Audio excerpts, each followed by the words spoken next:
to go back to the name that was given in 1927 when this incredible landmark was built. And we are doing something amazing today. The Mariposa Symphony Orchestra has been playing here for about a good decade, and we are doing something unusual today on 2 counts. Beginning with today, we are now initiating our new annual season in which we will be playing 3 times a year in Yosemite. Wow.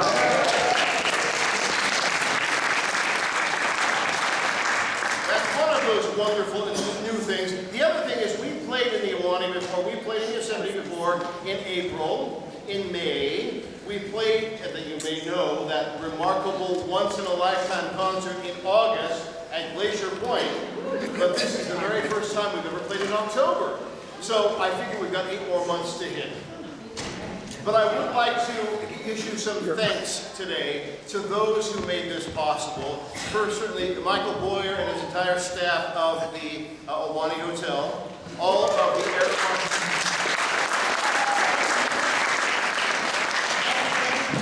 I don't see him. And all of our friends at Aramark who helped make this possible. Also, and I'm hoping he's here today, Superintendent of Yosemite, Michael Reynolds.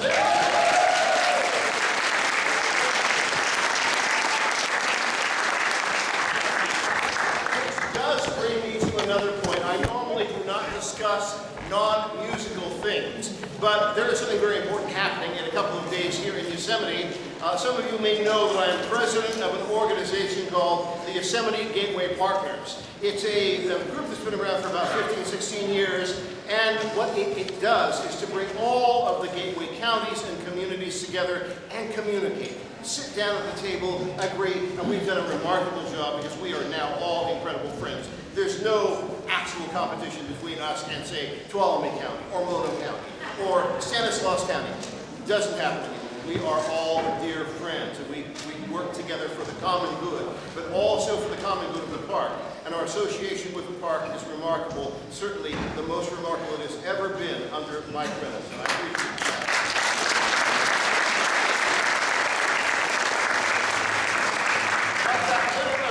I wanted to tell you about. This is only the second time in all of our history that the Gateway Partners has done something like this. We are having what we're calling our summit, Critical Conversations Yosemite, addressing 2 of the most important challenges for the gateways and the park itself, transportation and housing. Our event will be held right here in Yosemite at the Lodge on Wednesday and Thursday of this week.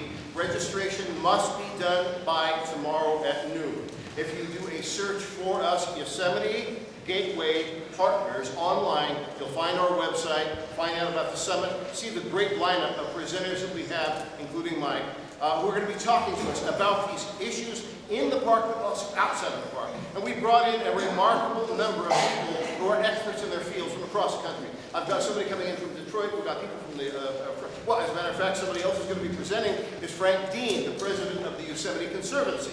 And we're truly honored by this occasion. It will begin at 9 o'clock each day with an informal networking. The presentations will begin at 10. There will be a wonderful catered lunch at noon, and that's included in the cost of your registration, which is a mere $60 per day or $100 for both days total, which is remarkable because what we're asking you to do is come in and share your thoughts.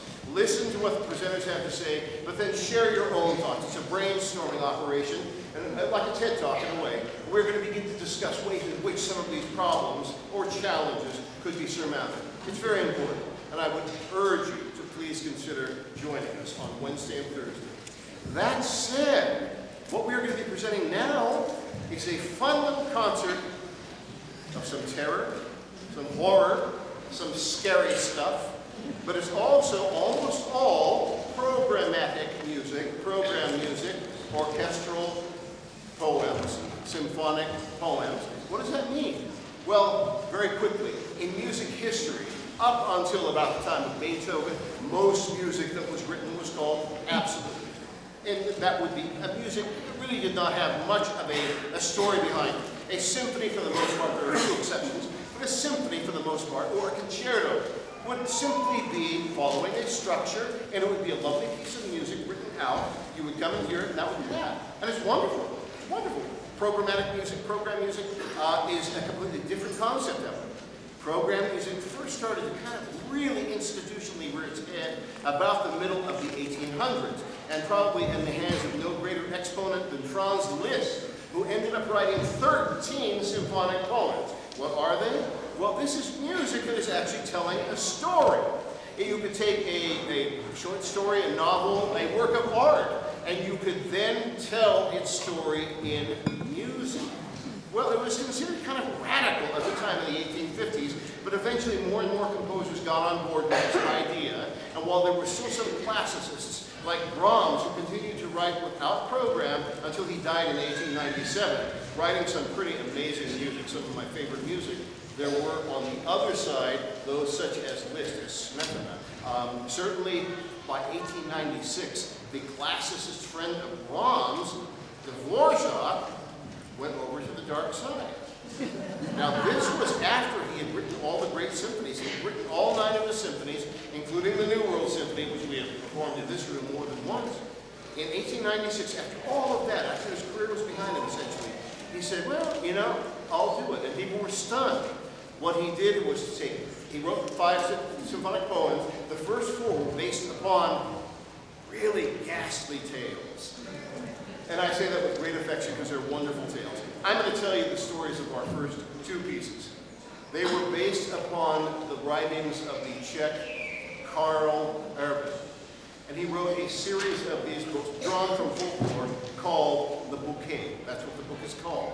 The first 2 that Dvorak set to music are The Water Goblin and The Noonday Witch. Now you all probably know Dvorak, but you probably do not know these pieces. They're spectacular pieces. They are Dvorak writing at the peak of his skill. Let me tell you the story now of our first one. Think somewhere out in the Bohemian woods of a very deep, dark, cold lake. And on the shore of this lake, there's a poplar tree. It's deep in the night. 1, 2, 3 in the morning. On the branch of a poplar tree sits the water goblin, this misshapen, ugly little being who lives in that lake. But now he's up on the branch of the tree and he's busily sewing his wedding clothing. Because in the morning he's going to get married. Of course, the bride has no idea.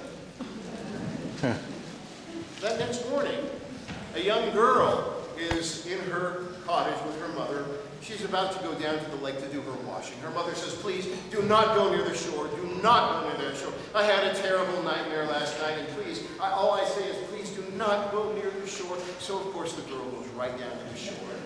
A big swell arises from the lake, and out pops the water goblin. He grabs her and drags her down to the bottom of the lake. And that's it. She now lives down there. She is the bride of the water god. This is her life now, and she's miserable. Time passes. Eventually, she gives birth to their child.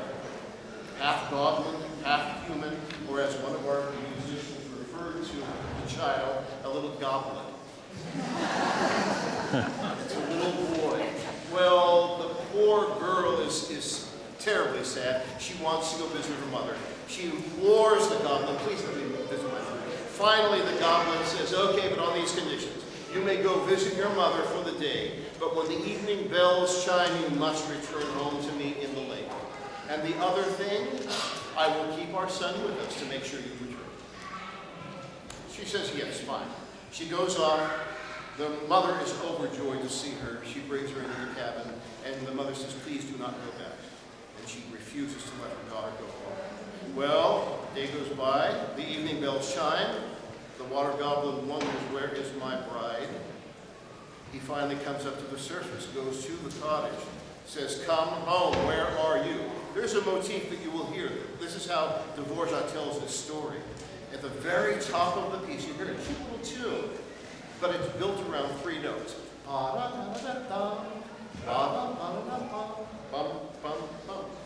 Bum, bum, 3 repeated notes. Those 3 repeated notes come back all the way through. until at this point now in the story, those 3 repeated notes are hammered home. Come home now. Come home now. Silence from the cabin. He finally repeats it 3 times, those 3 and 9 notes. Come home now. Come home now. Come home now. Nothing from the cabin. He retreats into the lake. Shortly thereafter, a massive swell, a storm arises. He comes up from the lake, holding their son. He drags himself up to the front door of the cottage, and he raises the son up in front where the mother and daughter can see him from the windows. He rips his son's head off and throws the body at the door. And sinks back into the lake. The end.